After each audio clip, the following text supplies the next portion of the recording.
let me turn the conversation, if I could, to one that you had recently in I think like a virtual dinner, if you will, with Tiffany, and the kinds of things that you talked about, sort of beyond investing in the stock market. Tiff, do you want to take it from here and tell me what your conversation and the crux of that was about? I think it's important that we discuss that.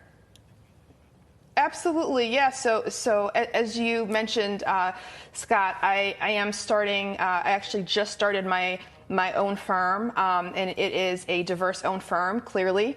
And John Rogers was the first African American to have a family of mutual funds, an asset management company. And so I'd asked John. We were actually talking one day, and he talked about the fact that he was a first. I'm going to be a first. And we started talking about diversity and the work that needs to be done and why it's so important. And so I said, John, can we have a virtual dinner? And then I said, why don't we just record it? So John and I ate pizza. He was in Chicago, I was in Baltimore. And we talked about, what it means in terms of,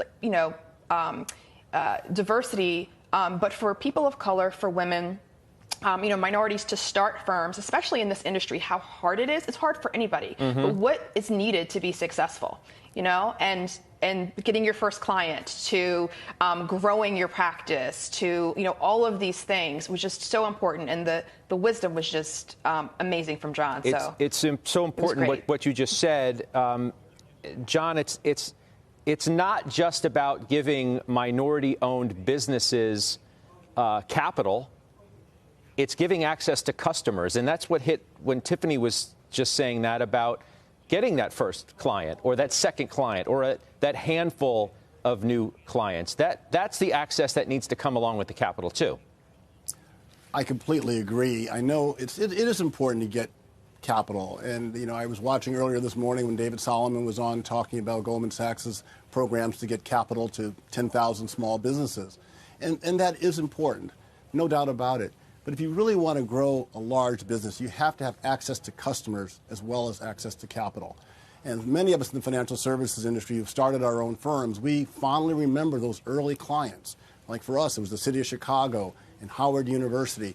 They gave us an opportunity. And once we had those early clients, that gave us the confidence to get more clients. And it attracted more clients.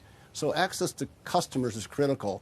And that's why we want anchor institutions in our country, whether it's a university or a museum or a hospital or a major corporation, to make sure that they really are doing business with minority-owned companies in everything we do. Because traditionally they focused on supplier diversity, but as everyone knows, our economy has become more of a professional services, financial services, and technology-based economy.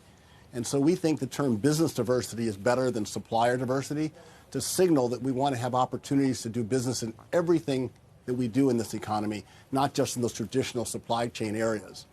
And the University of Chicago, I have to give them credit. They're the one that coined that term business diversity, which I think is really taking off.